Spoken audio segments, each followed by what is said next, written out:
In this life, you either control the game or become a pawn in someone else's. The humid Miami air hung thick as molasses on that fateful Tuesday morning in 1982, when Isabella Vasquez stepped out of her white Cadillac, carrying what appeared to be a simple bouquet of orchids. To anyone watching, she was just another florist making a delivery to the sprawling Coral Gables estate. But hidden beneath those delicate petals lay 2 kilos of the purest Colombian cocaine, and Isabella Vasquez was no ordinary flower girl. She was Griselda Blanco's ghost, the courier no one suspected, the woman who moved millions in product while maintaining the perfect cover of a soft-spoken business owner. For 3 years, she danced between 2 worlds, carrying secrets that could topple governments while arranging wedding bouquets for Miami's elite. But when Marco Herrera's men stepped from behind the marble columns with guns drawn, demanding she open her delivery case, Isabella knew this moment would define everything. What Marco didn't realize was that he'd just threatened the one person Griselda Blanco would burn the entire city down to protect. What happened next would become legend in the underworld. But was Isabella truly loyal to the cocaine queen, or was she playing a far more dangerous game? Before we jump back in, tell us where you're tuning in from, and if this story touches you, make sure you're subscribed because tomorrow I've saved something extra special for you. Isabella's fingers didn't tremble as she set down the orchid arrangement on the marble steps. 3 guns pointed at her chest, but her heartbeat remained steady, a skill learned in jungles far deadlier than Miami's cocaine corridors. "You boys seem nervous," she said, her voice carrying the slight accent she'd cultivated over years of carefully constructed identity. "It's just flowers." Marco Herrera emerged from behind the largest column, his silk shirt already darkened with sweat despite the early hour. Isabella had been tracking his operation for months, mapping his territory through careful observation during her legitimate deliveries to this very neighborhood. The irony wasn't lost on her. She'd sold roses to his lieutenant's wife just last week. "Open the case, Florista," Marco commanded, his gold teeth catching the morning sunlight. "We know what Griselda's little flower girl carries in her pretty arrangements." Isabella tilted her head, studying him with the same detached curiosity she once reserved for interrogation subjects in CIA safe houses. Marco was desperate. She could smell it beneath his expensive cologne. His Cuban operation was hemorrhaging money, losing ground to Griselda's expanding empire. This ambush was the move of a man with few options left. "You're making a mistake," she said quietly, though she made no move toward the arrangement. "Mrs. Henderson is expecting these orchids for her daughter's wedding. She's the police commissioner's wife." "Fuck the commissioner," Marco spat, but Isabella caught the flicker of uncertainty in his eyes. Good.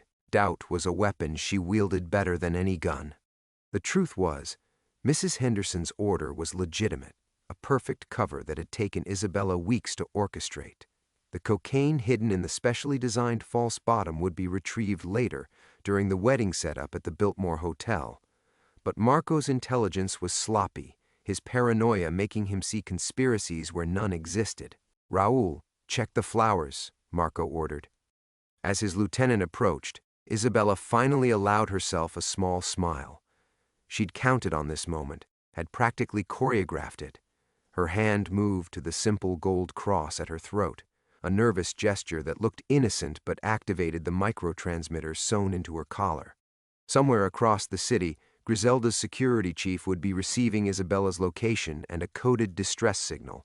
But Isabella had never needed rescuing. Not in Nicaragua when her CIA handler had left her team to die, and certainly not from these sweating amateurs who thought muscle could compensate for stupidity. Raul's hands shook as he prodded the orchid stems. Isabella watched him with professional assessment, noting the fresh needle marks between his fingers, the telltale jaw tension of someone high on his own product. Another weakness in Marco's organization, one she'd already documented in her mental files. "Marco," she said conversationally, as if they were discussing the weather, "do you know why Griselda chose me for this work?" "Because you're nobody," he sneered. "Just another puta with a flower shop." "Because I'm invisible," Isabella corrected. "I've walked through your territory 50 times in the past month.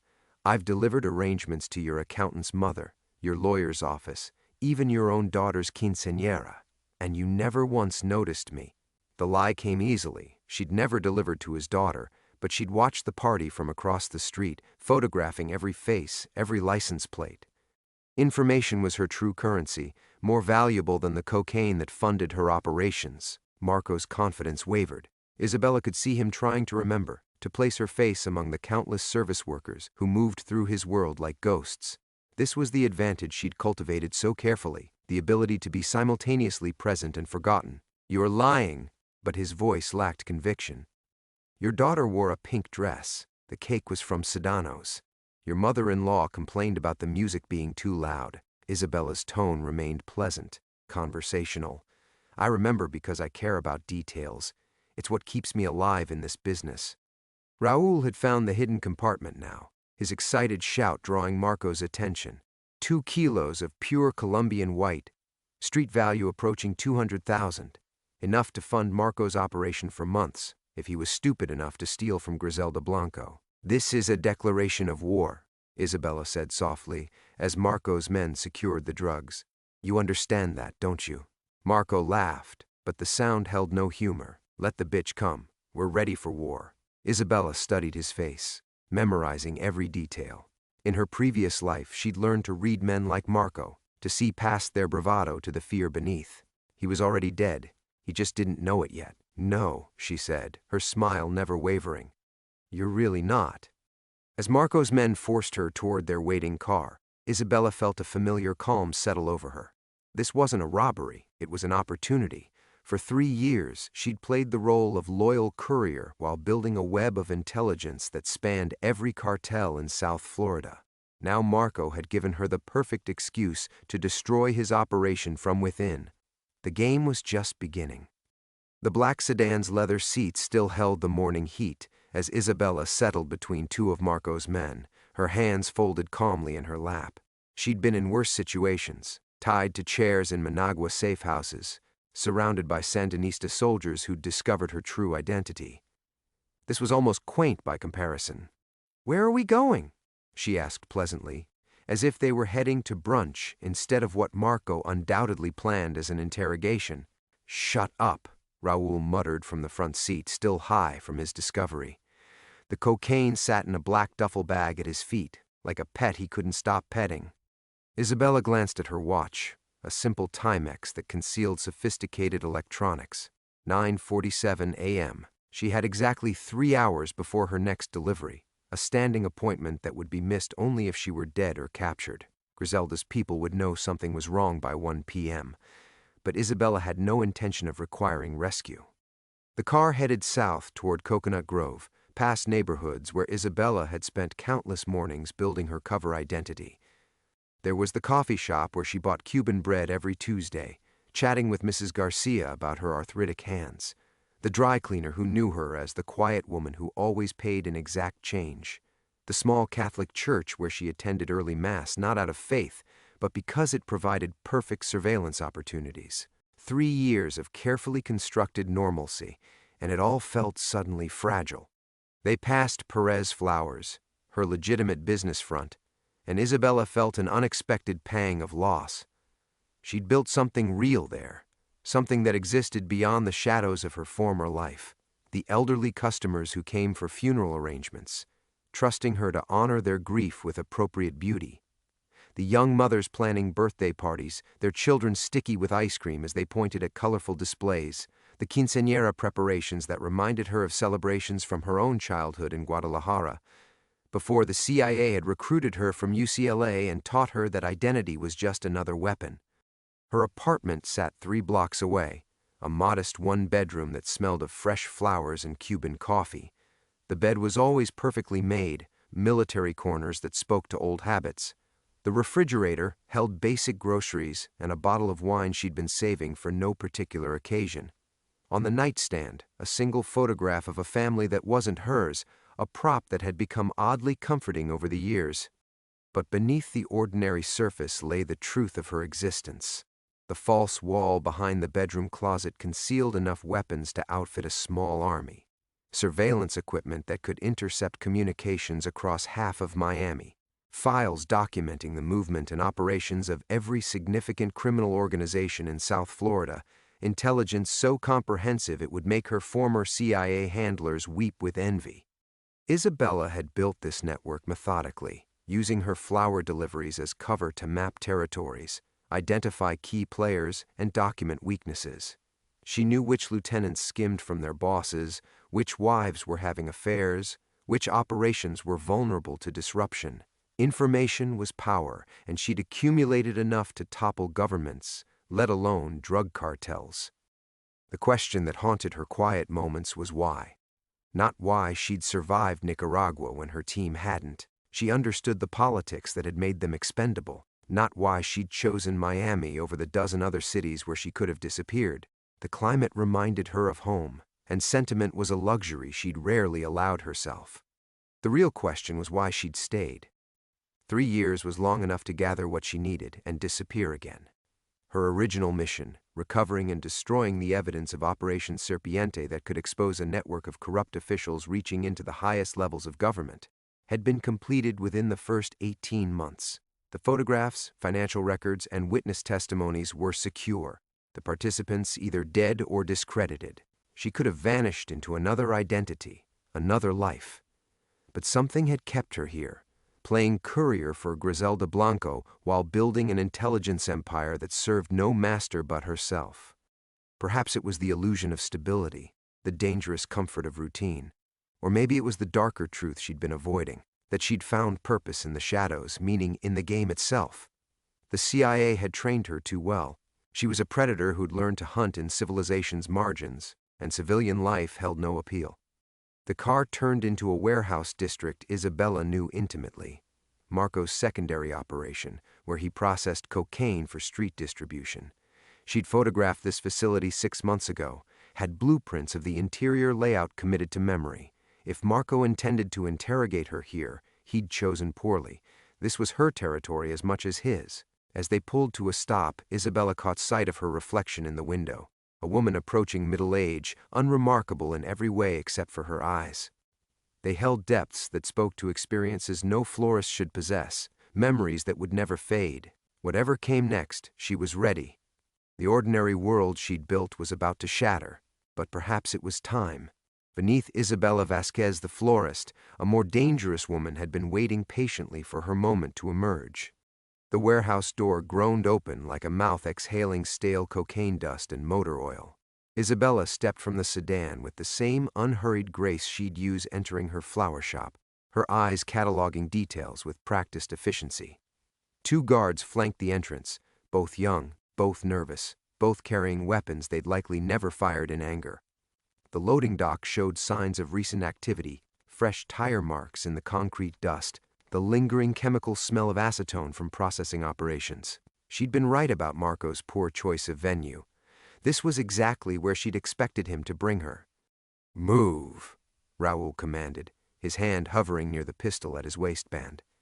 The cocaine discovery had given him confidence, but Isabella noted how his eyes darted constantly toward the shadows. Even high on his own product and adrenaline, some part of him recognized they'd crossed a line that couldn't be uncrossed.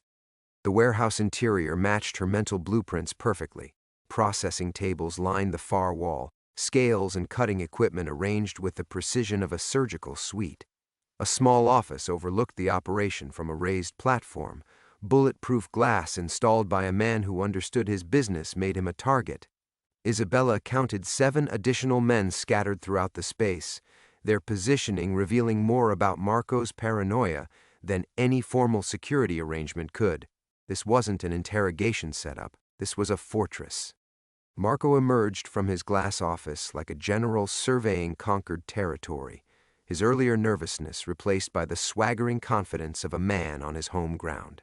He'd changed his sweat-stained shirt for a crisp guayabera, his gold jewelry catching the harsh fluorescent lighting. The transformation was theatrical, calculated to intimidate. "Welcome to my real business, Floresta," he called down from his perch. "No fancy Coral Gables mansions here, just honest work." Isabella allowed herself a quiet laugh. "Honest work. Is that what you call stealing from Griselda Blanco?" "I call it survival." Marco descended the stairs with deliberate slowness, each step designed to build tension.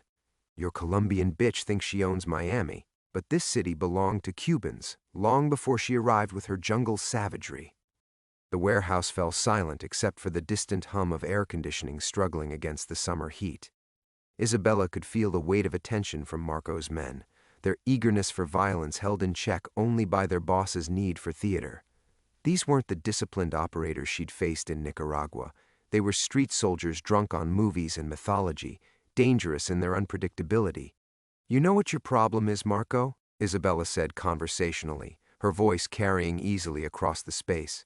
"You think this is about territory, about respect, about whose flag flies over which corner." She walked toward the center of the warehouse, ignoring the weapons tracking her movement. "But that's not what this business is really about. It's about information, networks, understanding your enemy better than they understand themselves." Marco's laugh was harsh, genuine. "Information? You think your flower shop gossip scares me?" "I think," Isabella said, stopping beside a processing table where traces of white powder still dusted the surface, "that you have no idea who you're dealing with, and that ignorance is going to destroy everything you've built." The words hung in the air like a challenge, and Isabella watched Marco's face for the telltale signs of doubt. Instead, she saw something that made her reevaluate the entire situation: genuine amusement. Not the bravado she'd expected, but the confident satisfaction of a man holding cards his opponent couldn't see. "You're right about information," Marco said, pulling a manila folder from inside his guayabera. "For instance, I know that Isabella Vasquez, florist, has a very interesting past. Nicaragua, 1979. Operation Serpiente. 3 dead CIA agents and 1 missing operative who supposedly died in a Sandinista prison camp." The warehouse seemed to contract around Isabella, the familiar weight of old secrets pressing against her chest. She kept her expression neutral through years of training, but her mind raced through possibilities. How much did he know? Where had the information come from? More importantly, who else possessed it? "I know about the missing files," Marco continued, his voice dropping to a whisper that somehow carried to every corner of the space. "The evidence that could bring down senators, CIA directors, maybe even presidents. And I know why you really stayed in Miami, Agent Rodriguez." Isabella's birth name hit her like a physical blow. She hadn't heard it spoken aloud in 4 years, had almost convinced herself it belonged to someone else entirely. The careful world she'd constructed, the flower shop, the routine deliveries, the illusion of ordinary life, cracked like glass under pressure. "So here's what's going to happen," Marco said, his gold teeth gleaming. "You're going to help me destroy Griselda's operation from the inside. And in return, your secrets stay buried, because if they don't," he didn't need to finish the threat. They both understood the stakes. For the first time in 3 years, Isabella Vasquez faced a choice that would determine not just her survival, but the very nature of who she would become. The silence stretched between them like a taut wire ready to snap. Isabella's trained composure held, but beneath the surface, her mind fractured into a dozen competing calculations. Every instinct honed through years of covert operations screamed conflicting advice: run, fight, negotiate, disappear, but there was nowhere to run. Not anymore. The weight of her concealed Walther P-38 pressed against her ribs, useless against 7 armed men in an enclosed space. Even if she could reach it, even if her muscle memory from Langley training kicked in, what then? Killing Marco wouldn't kill the information he possessed. If anything, it would guarantee its release through whatever dead man's switch he'd undoubtedly arranged. "You're thinking about the gun," Marco observed with lazy amusement. "Wondering if you're still fast enough, still good enough. Wondering if Agent Elena Rodriguez has any tricks left that florist Isabella Vasquez never learned." The casual use of her real name made Isabella's jaw clench involuntarily. She forced her breathing to remain steady, but each mention felt like a violation, like having her skin peeled away layer by layer. Elena Rodriguez was supposed to be dead, buried in a mass grave outside Managua alongside the other inconvenient truths of Operation Serpiente. 3 years, she said finally, her voice barely above a whisper. "How long have you known?" Marco's smile widened. long enough to understand what I'm dealing with, long enough to appreciate the opportunity that walked into my hands this morning. The implications crashed over her in waves. If he'd known for any significant time, others might know too. The careful anonymity she'd cultivated could already be compromised beyond repair. Her clients at the flower shop, the elderly widows, the young mothers, the quinceañera families, they'd welcomed Isabella Vasquez into their lives, their celebrations, their grief. But they'd never met Elena Rodriguez, the woman who'd learned to kill with household objects and lie with the sincerity of Scripture. What would Mrs. Garcia think when she learned her Tuesday morning coffee companion was a wanted CIA operative? How would little Maria Gonzalez react when she discovered the nice lady who helped pick flowers for her birthday party had blood on her hands that no amount of Florida sunshine could wash clean? The thought surprised her with its intensity. When had she begun to care about their opinions? When had their ordinary lives become something she wanted to protect rather than simply exploit for cover? The files, Marco continued, savoring her internal struggle like fine wine, are particularly interesting. Senators who approved weapons sales to the Contras while taking cartel money, CIA directors who ordered the elimination of their own agents to prevent congressional testimony, a conspiracy that reaches into the current administration. Each revelation felt like another weight added to her chest. The evidence she'd risked everything to secure, the proof of government corruption that had cost 3 good agents their lives, was no longer her secret alone. The power it represented, the terrible responsibility of deciding how to use it, had been her burden for 4 years. Now that burden was being weaponized against her. "You don't understand what you're playing with," Isabella said, but the words felt hollow even as she spoke them. Marco's confident demeanor suggested he understood perfectly. "I understand leverage," he replied. "I understand that Griselda Blanco's little flower girl isn't just another courier. She's a ghost with access to intelligence networks that make the CIA look like amateur hour. She's a woman who could bring down 2 governments before lunch if she chose to." The warehouse air felt thick, oppressive. Isabella's carefully constructed life was disintegrating in real time, each revelation stripping away another layer of the protection she'd built around herself. The ordinary world she'd fallen dangerously close to loving, the routine of morning coffee, the satisfaction of creating beautiful arrangements, the small kindnesses exchanged with customers, all of it was built on lies that were now being exposed. But beneath the fear, something else stirred. A familiar coldness she'd learned to recognize in Nicaragua, when everything went sideways and only the hardest choices remained. The part of her that Langley had molded and shaped, the predator that civilian life had only temporarily sedated, was waking up. Marco was right about one thing. He didn't understand what he was dealing with. But neither did she, not anymore. The woman who'd walked into this warehouse was neither Elena Rodriguez nor Isabella Vasquez, but something caught between them, something dangerous in its uncertainty. "What exactly are you proposing?" she asked, buying time while her mind processed options, calculated odds, prepared for the moment when hesitation would transform into action. Marco's gold teeth caught the harsh light as he smiled. "Partnership. Your skills, my territory, Griselda's downfall. Miami can be big enough for both of us, if we're smart about it." The offer hung in the stifling air between them, and Isabella realized with crystalline clarity that whatever choice she made in the next few moments would determine not just who lived or died, but who she would become when the smoke cleared. The weight of Marco's proposition settled over Isabella like Miami humidity, inescapable, suffocating, transforming everything it touched. Partnership. The word tasted like ash in her mouth, but beneath the revulsion, her tactical mind was already dissecting the offer, examining it from every angle like a bomb that needed careful diffusing. "You want me to betray Griselda," she said, not a question but a statement that bought precious seconds while she processed the full scope of what Marco was suggesting. "I want you to survive," Marco corrected, his voice carrying the patronizing tone of a man who believed he held all the cards. "Griselda's empire is built on fear and violence, but it's also built on assumptions. She assumes loyalty can be bought. She assumes her enemies are too stupid or too weak to threaten her. Most dangerously, she assumes she knows who she can trust." Isabella's mind raced through the implications. If Marco had discovered her true identity, what prevented others from doing the same?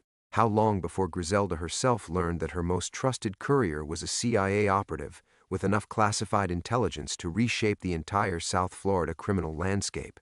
The Colombian woman's paranoia was legendary. She'd executed subordinates for far less than harboring a federal agent. There was another calculation, darker and more complex. Marco's offer represented something she hadn't anticipated: opportunity, not just for survival but for control. For 3 years, she'd operated in the shadows of other people's wars, serving Griselda's interests while pursuing her own agenda. Now she was being invited to step into the light, to become a player rather than a piece on someone else's board. The thought should have repelled her. Elena Rodriguez had died in Nicaragua specifically to escape this life, to leave behind the moral compromises and impossible choices that turned human beings into monsters. Isabella Vasquez the florist represented everything Elena had dreamed of becoming: ordinary, peaceful, connected to simple human joys rather than geopolitical nightmares. But as she stood in Marco's warehouse, surrounded by armed men and the chemical smell of processed cocaine, Isabella felt something she'd almost forgotten: the electric thrill of being exactly where she belonged. Not arranging flowers for quinceañeras or comforting elderly widows, but standing at the crossroads where life and death decisions were made with a word, a gesture, a carefully calculated risk. This was her element. These were her people, the predators and survivors who understood that civilization was just a thin veneer over humanity's fundamental savagery.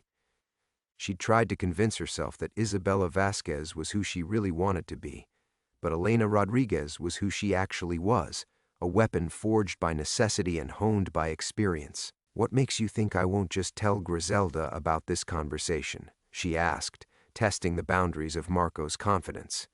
His laugh was genuinely amused. "Because you're too smart to sign your own death warrant. Because you know I'm not the only one who's figured out your little secret. And because, deep down, you're tired of pretending to be someone you're not." The last observation hit closer to home than Isabella cared to admit. The constant vigilance required to maintain her cover story. The careful modulation of responses that seemed normal for a florist but were unnatural for a trained operative. It was exhausting in ways she'd only begun to acknowledge. How many times had she caught herself analyzing customer behavior for potential threats?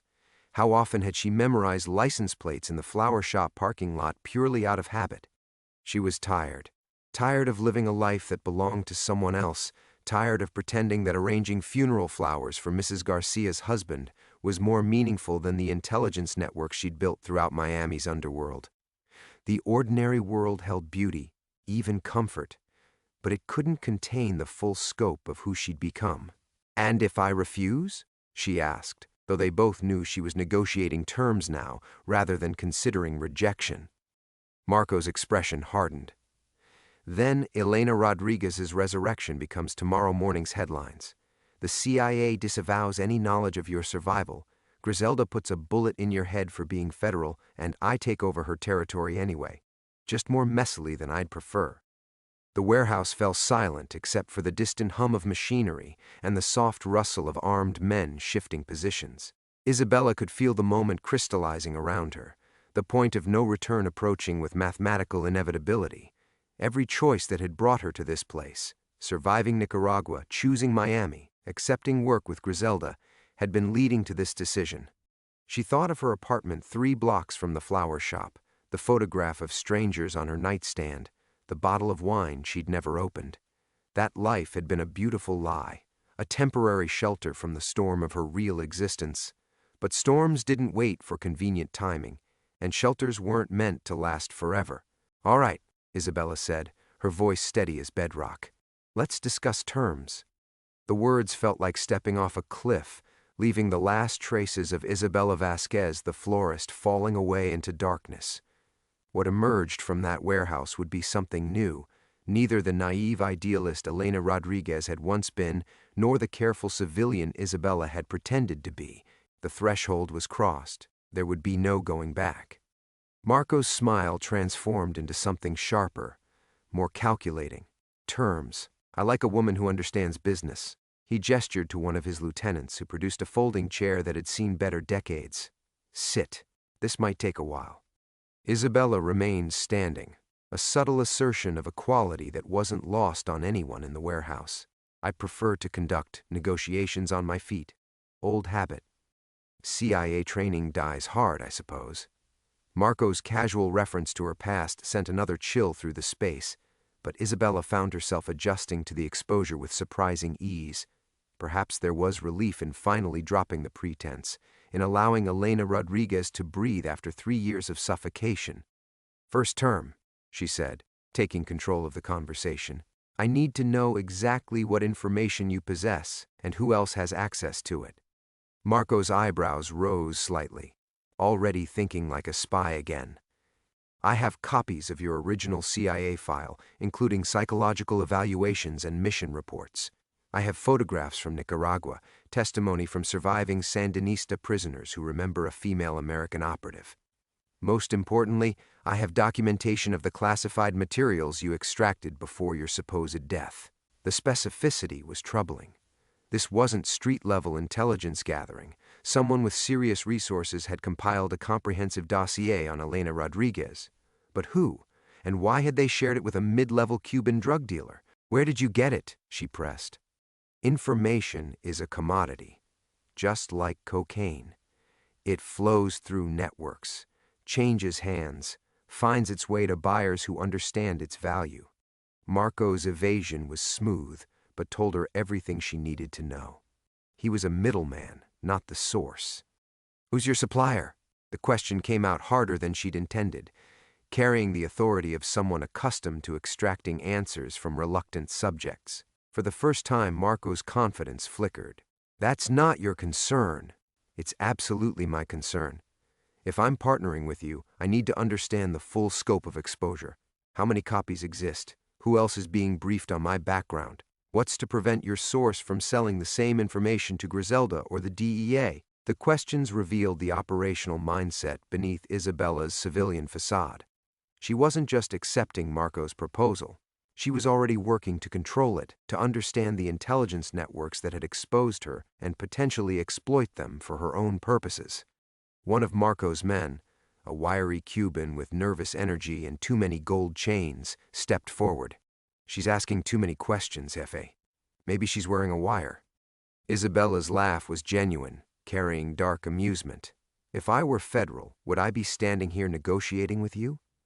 I'd have backup positioned outside, surveillance equipment recording every word. Instead, I came alone to a drug warehouse to discuss terms with a man who just threatened to expose state secrets. Does that sound like FBI protocol to you?" The logic was sound, but more than that, her delivery carried the ring of someone intimately familiar with how federal operations actually worked. Marco's lieutenant stepped back, mollified for the moment. "Carlos raises a fair point, though," Marco said. "Trust is earned slowly in this business. We'll start small, information for information. You tell me something useful about Griselda's operation, I tell you something useful about my sources." Isabella recognized the negotiating tactic, but she also sensed opportunity. Next Tuesday, Griselda's receiving a shipment from Medellin, 300 kilos, distributed through a seafood company on Key Biscayne. The owner thinks he's storing frozen grouper, but the real product is vacuum-sealed inside industrial ice blocks. The detail was specific enough to prove value while being operationally useless. By next Tuesday, the shipment would already be processed and distributed through Griselda's network, but it demonstrated Isabella's access to high-level intelligence, establishing her worth as a potential asset. Marco nodded appreciatively. "Impressive. My turn. Your file came through a connection in Langley, someone with access to archived operation records and current intelligence assessments. This person believes you're still active, still pursuing objectives related to Nicaragua." The revelation hit like a physical blow. Someone in the CIA not only knew Elena Rodriguez was alive, but suspected she was continuing her mission independently. That suggested either a friendly contact trying to warn her or a hostile one preparing to eliminate a loose end. Neither possibility was comforting. "How do I contact this person?" she asked. "You don't. They contact you, when and how they choose. But they wanted you to know they're watching, wanted to see how you'd respond to pressure. Isabella felt the familiar sensation of puzzle pieces clicking into place. This entire confrontation, the theft of Griselda's shipment, the dramatic revelation of her identity, even Marco's partnership offer, was orchestrated by someone with intimate knowledge of her psychology. They were testing her, measuring her reactions, perhaps determining whether Elena Rodriguez still posed a threat to their interests, which meant the real game was just beginning. The warehouse suddenly felt smaller, the walls pressing closer as the implications of Marco's revelation crystallized in Isabella's mind. Someone in Langley was pulling strings, orchestrating this entire encounter like a chess master moving pieces across a board she couldn't yet see. The realization that her careful anonymity had been not just compromised but weaponized against her sent ice through her veins. "We're done here for now," she said, the words cutting through the humid air with finality. "I need time to process what you've told me." Marco's expression shifted, surprise flickering across his features. Clearly, he'd expected Elena Rodriguez to be more immediately compliant, more desperate to secure his protection. Time isn't a luxury we have. Griselda expects her missing product explained by... Griselda will get her explanation when I'm ready to give it. Isabella's voice carried a new edge, the authority of someone who'd made life-and-death decisions in jungle clearings while bureaucrats in Washington slept peacefully. "You want partnership? Then start treating me like a partner, not a cornered asset." The shift in dynamics was palpable. Carlos's hand drifted toward his weapon, but Marco raised a subtle finger, freezing the movement. He was reassessing, Isabella realized, recalibrating his approach to account for the fact that Elena Rodriguez wasn't as vulnerable as he'd assumed. 24 hours, Marco conceded. But understand, every moment you delay is a moment for other players to make their moves. Isabella was already walking toward the warehouse exit, her mind racing through contingencies and preparations. 24 hours to transform from a woman caught between two identities into someone capable of surviving what was coming. 24 hours to prepare for a game where the rules were being rewritten in real time by adversaries she couldn't yet identify. The Miami heat hit her like a wall as she stepped outside, but it felt clean compared to the oppressive atmosphere of the warehouse. Her Honda sat exactly where she'd left it, unremarkable and overlooked, the perfect vehicle for someone who needed to disappear into the city's sprawling anonymity. But as she approached the car, her trained eye caught details that made her blood freeze.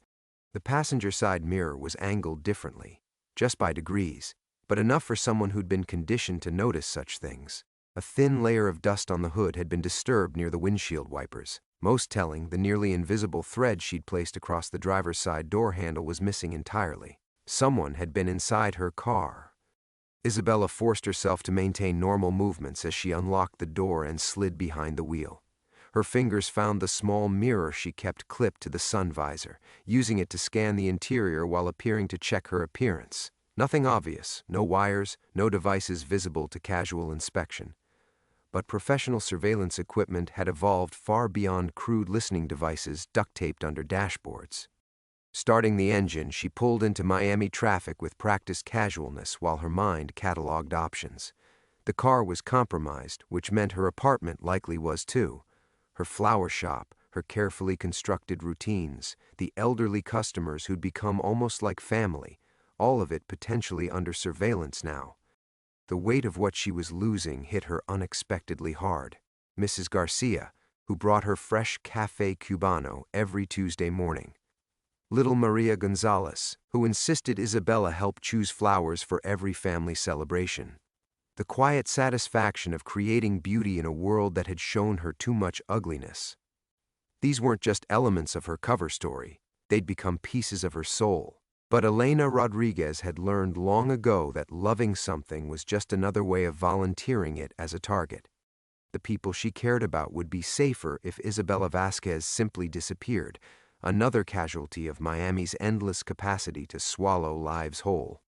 She drove aimlessly for 20 minutes, taking random turns and monitoring for surveillance, while her tactical mind shifted into full operational mode. First priority, secure communications. Second, safe house establishment. Third, intelligence gathering on both Marco's mysterious CIA contact and Griselda's current disposition. But beneath the familiar comfort of operational planning, something darker was stirring. For 3 years she'd been reacting to circumstance, to other people's agendas, to the constant need to maintain her civilian facade. Now, with that facade crumbling around her, Elena Rodriguez was remembering what it felt like to be proactive. Someone had orchestrated this confrontation, used her like a lab rat in a maze of their design. Someone thought they could manipulate her psychology, predict her responses, control her choices through carefully applied pressure. They were about to learn how wrong they were. Isabella pulled into a parking garage downtown, choosing a spot with clear sight lines and multiple exit routes. 24 hours to prepare wasn't much time, but she'd worked with less in Nicaragua. The difference was that this time she wouldn't just be surviving the game. She was going to rewrite the rules entirely. The parking garage's fluorescent lights cast harsh shadows across Isabella's face as she sat motionless in the compromised Honda, her hands steady on the steering wheel despite the chaos erupting in her mind. 24 hours. The deadline ticked like a bomb in her consciousness, but it wasn't Marco's ultimatum that terrified her.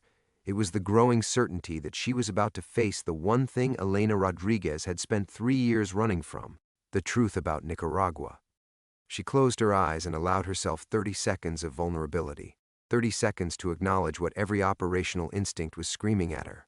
This wasn't about drug territories or cartel politics. Marco was a pawn, just like she'd been a pawn. Someone in Langley wanted Elena Rodriguez to surface, wanted her functional and operational again, and they'd orchestrated this entire scenario to force her hand, which meant they knew exactly what she'd taken from that compound in the jungle. They knew what was buried in her apartment wall, what secrets she'd extracted before Elena Rodriguez officially died in a helicopter crash that had been anything but accidental. Opening her eyes, Isabella stepped out of the car and began walking toward the garage exit, leaving the Honda behind like she was shedding skin. Every piece of Isabella Vasquez's life would have to be abandoned now. The apartment, the flower shop, the careful routines that had kept her invisible. But more than that, she was abandoning the illusion that she could ever truly escape what she'd become in Nicaragua. The Miami streets pulsed with evening energy as she emerged from the garage, but Isabella moved through the crowds like a ghost, her mind already several moves ahead. Safe house first, not a hotel where credit cards left trails, but one of the anonymous cash-only efficiency apartments that catered to Miami's floating population of refugees, dealers, and people who needed to disappear. She'd scouted 3 such locations during her first month in the city, pure paranoia that was about to pay dividends. But as she walked, fragments of suppressed memories began bleeding through the walls she'd built around Nicaragua. The weight of classified documents in her hands as explosions echoed through the jungle compound. The face of Colonel Martinez, as he realized his most trusted American advisor was systematically photographing every file in his office. The sound of rotor blades approaching as she'd made her impossible choice between duty and survival. Isabella ducked into a phone booth outside a convenience store, feeding quarters into the slot with mechanical precision. The number she dialed belonged to a storage facility in Hialeah, one of 6 backup caches she'd established throughout South Florida. Each contained identity documents, cash, weapons, and communication equipment, the infrastructure of someone who'd never truly believed her war was over. Metro Storage, how can I help you? I need to access Unit 247. Emergency retrieval. Ma'am, our office hours. This is Elena Rodriguez. Authorization code Nighthawk 77.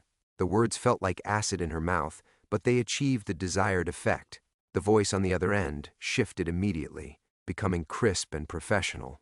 Unit 247 will be accessible through the north entrance in 30 minutes.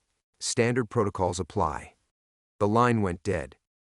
Isabella hung up the phone and stepped back into the street, her hands trembling slightly as the full weight of what she'd just done settled over her. Nighthawk 77 wasn't just an authorization code, it was a resurrection protocol, a way for deep cover operatives to signal that their mission status had fundamentally changed. By using those words, she'd just announced to whoever was listening that Elena Rodriguez was operational again. There would be no going back now. No more flower arrangements or quiet evenings with wine and television.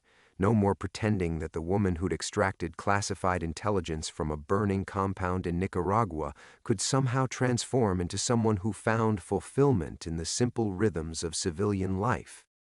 As she hailed a taxi, Isabella caught her reflection in the window of a passing car and barely recognized what she saw. The soft edges that Isabella Vasquez had cultivated were already hardening back into the angular determination of Elena Rodriguez. Her posture had straightened, her gaze had sharpened, and something predatory was awakening behind her eyes.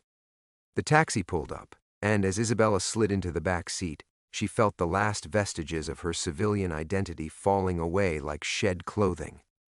The driver asked for a destination, but she barely heard him over the roar of blood in her ears. Whatever was buried in that storage unit, the equipment, the documentation, the evidence that had made Elena Rodriguez too dangerous to leave alive, would determine not just how she survived the next 24 hours, but who she became in the process. "Hialeah," she said, her voice steady as stone. "And drive fast." The ordeal wasn't just beginning. It was about to consume everything she'd built and reshape her into something she'd hoped never to become again. The taxi's headlights carved through the humid darkness of Hialeah as Isabella's stomach churned with anticipation and dread. Every streetlight they passed seemed to count down the minutes until she would hold her past life in her hands again. The weapons, the documents, the irrefutable proof of what Elena Rodriguez had really done in Nicaragua, what she'd taken, what had made her too dangerous to let live. The storage facility loomed ahead, a sprawling complex of orange metal buildings that looked like a child's abandoned toy blocks under the sodium lights. As the taxi pulled away, Isabella felt the familiar hypervigilance settling over her like armor. Every shadow could conceal a hostile operative. Every late-night customer retrieving belongings could be surveillance. The north entrance stood open as promised, a dark mouth leading into corridors lined with identical metal doors. Her footsteps echoed off concrete walls as she made her way to Unit 247, the sound unnaturally loud in the oppressive silence. When she reached the door, her hands moved with muscle memory to the combination lock, fingers spinning through numbers that represented dates burned into her consciousness. Coordinates and Nicaragua casualty counts. The day Elena Rodriguez had officially died. The lock clicked open with finality. Inside the unit, covered by a military surplus tarp, sat everything she'd hoped never to need again.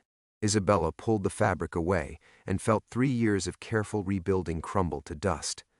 The equipment was exactly as she'd left it: encrypted radio, night vision gear, documents sealed in waterproof containers, and weapons that could trace their lineage to conflicts most Americans preferred to forget.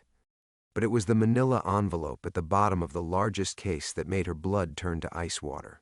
With trembling fingers, she broke the wax seal she'd applied 3 years ago and pulled out photographs that could topple governments, images of classified documents she'd extracted from Colonel Martinez's compound, evidence of weapons transfers, drug money laundering, assassination lists with American signatures. And there, in a photograph so clear it might have been taken yesterday, was the face that had haunted her nightmares: Deputy Director James Thornton, shaking hands with cartel financiers in a Managua hotel room. The man who'd sent her to Nicaragua. The man who'd ordered her elimination when she'd learned too much.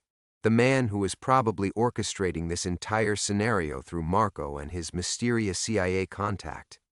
Isabella's hands shook as she flipped through image after image, remembering the weight of betrayal when she'd realized her own handler was deeper in the conspiracy than any of the targets she'd been sent to eliminate. Thornton hadn't just been running black operations. He'd been running them for profit, using CIA resources to protect cartel interests while American soldiers died in the jungle. The sound of footsteps in the corridor outside made her freeze. Multiple sets, moving with tactical precision. Isabella's training kicked in automatically, her mind calculating angles and distances, but even as her body prepared for combat, her heart was sinking with terrible understanding. They'd been waiting for her to retrieve the evidence, waiting for Elena Rodriguez to surface and lead them directly to the materials that could destroy them. The storage unit wasn't a cache, it was a trap 3 years in the making. Elena Rodriguez, A familiar voice called from outside the unit. "We need to talk." Isabella recognized the voice immediately, though she'd hoped never to hear it again. Deputy Director Thornton himself, speaking with the calm authority of someone who held all the cards. Through the gap beneath the storage unit door, she could see shadows moving. At least 4 operatives, probably more. Her fingers closed around the grip of a Sig Sauer P226, the weight familiar and terrible in her palm. But even as she drew the weapon, she knew the truth with crystalline clarity. There was no way out. No clever escape route, no backup plan that could salvage this situation. They had her trapped in a metal box with evidence that could never be allowed to surface. "The photographs, Elena?" Thornton continued, his voice carrying false reasonableness. 3 years we've been cleaning up the mess you made in Nicaragua. 3 years of careful work to contain the damage. All we need are those pictures, and then this can finally be over.